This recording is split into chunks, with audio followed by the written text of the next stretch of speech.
दोस्तों बहुत ही important update है। मैंने आपसे कभी कहा है कि निफ्टी 50 के अगर वेटेज स्टॉक्स के रिजल्ट आ रहे हों तो आपको पता होना चाहिए कि सिनेरियो क्या बनने वाला है।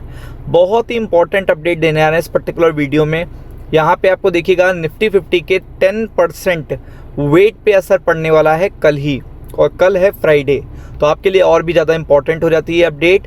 अब आप ये समझ लीजिएगा कि यहाँ से आईटी कंपनी के स्टॉक्स कंटिन्यू प्रेशर में रहेंगे, कंटिन्यू। तो वीडियो के अंत तक बने रहिएगा और आप ये जाके आराम से एनालाइज कर सकते हैं। मल्टीपल टाइम्स मैंने कहा है कि जब मैं देखिएगा शॉर्ट टर्म का व्यू मिलता है, यानी कि कल के बारे में अगर आपको जानना है तो आप क्वार्टर ऑन क्वार्टर बेसिस पे एनालिसिस करो, और जब आपको देखिएगा लॉन्ग टर्म के लिए किसी स्टॉक में एंट्री लेनी हो तो आप देखिएगा ईयर ऑन ईयर बेसिस पे एनालिसिस करो। लेकिन जब निफ्टी 50 या निफ्टी बैंक के बारे में नेक्स्ट डे जानना हो तो आप उस स्टॉक की वैल्यू देखो, वेटेज देखो और उसके रिजल्ट देखो। तो ये चीज़ बहुत ही इंपॉर्टेंट हो जाती है। मैंने अभी कुछ दिन पहले रिलायंस बताया था कि रिलायंस के लिए शॉक आया है। अगले दिन रिलायंस 2 से 2.5% टूटा था, निफ्टी 150 पॉइंट टूटा था। तो ये चीज़ होती है कि आप कैसे निफ्टी के स्टॉक्स पे फोकस करके भी निफ्टी और निफ्टी बैंक को ट्रैक कर सकते हो। अभी कल हम लोगों ने डिस्कस किया था कि मार्केट बहुत तेज़ी से पंप हो गया, ऊपर आएगा, तो आपने देखा कि आज मार्केट ने एक शानदार रिकवरी दी।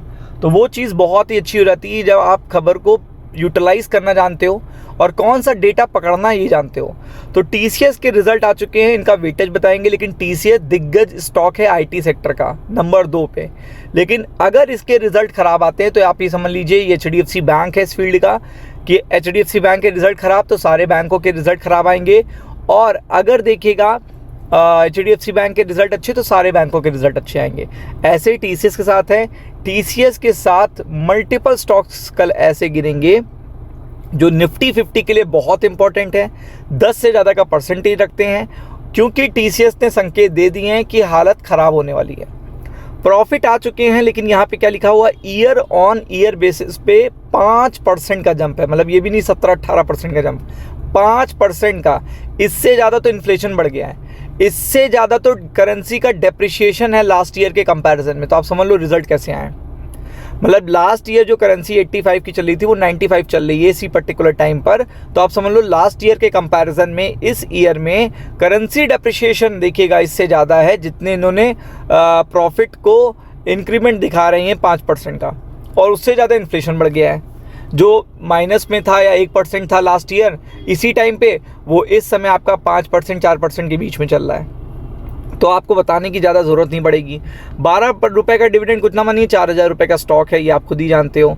आगे बढ़ते हैं तो आप देख सकते हो जो रेवेन्यू ग्रोथ है वो 14% है, वो भी ईयर ऑन ईयर बेसिस पे। फिर से कहूँगा इससे ज़्यादा जो है हमारा रुपये का डिप्रिशिएशन हो चुका है, तो कोई वैल्यू नहीं है। फिर मैं आपका सीधा कंपैरिजन क्या करता हूँ, मैं कहता हूँ क्वार्टर ऑन क्वार्टर बेसिस पे चेक करो। कभी भी कुछ देखना है तो क्वार्टर ऑन क्वार्टर बेसिस पे चेक करो। तो मैं आपको दिखाता हूँ मार्च क्वार्टर कैसा था, मतलब मार्च 2026 का क्वार्टर कैसा था। ये जानना आपके लिए बहुत ज़्यादा ज़रूरी इसलिए हो जाता है कि इस बार के रिजल्ट तभी पता चलेंगे आपको। तो आप खुद देख लो, यहाँ पे जो रिजल्ट हैं वो लास्ट पर्टिकुलर मार्च 2026 में, जब ये वॉर स्टार्ट नहीं हुआ था, 1 अप्रैल से 10 अप्रैल के बीच में रिजल्ट आए थे, तब आप देखिएगा मतलब उस पर इम्पैक्ट नहीं था, वॉर का इम्पैक्ट नहीं था बिल्कुल भी। तब आए थे 13,784, ये नेट प्रॉफिट आए थे। इस बार कितने आए चलिए देखते हैं। ये 13,784 आया था, और इस बार जो रिज़ल्ट आए हैं वो आपके सामने हैं 13,349 करोड़। यानी कि पिछले क्वार्टर से इस क्वार्टर में इनके नेट प्रॉफिट गिर गए हैं। तब आप समझ लो कि स्टॉक भी गिर जाएगा। अब इसके वेटेज की बात करते हैं, इसकी वैल्यू कितनी है और इसके साथ आईटी सेक्टर में वैल्यू कितनी है। तो आप एक समझ लो कि टीसीएस का 4% का वेटेज है तो 6% इनका है। तो आप समझ लीजिए टीसीएस ही नहीं गिरेगा, 6% ये गिरेंगे, फिर 2% का देखिएगा विप्रो गिरेगा, एचसीएल टेक गिरेगा। सभी स्टॉक देखिएगा आपको पैनिक में कल आईटी स्टॉक्स देखने को मिलेंगे, और वो निफ्टी 50 को भी पैनिक करेंगे, क्योंकि सभी जानते हैं जब टीसीएस जैसी दिग्गज कंपनी, टॉप कंपनी जब परफॉर्म नहीं कर पा रही है, ना तो इनका देखिएगा ऑर्डर बुक बढ़िया आया है, और ये करेंसी डेप्रिशिएशन को लेकर वैसे ही परेशान है। तो आप समझ लो ना ऑर्डर बुक अच्छी है, ना रिजल्ट अच्छे हैं, और आपको पता है कि ऑलरेडी करेंसी डिप्रिसिएशन तो चल ही रहा है। तो ऐसे में निफ्टी के 50% वेटेज पे कल बहुत बुरा असर पड़ने वाला है।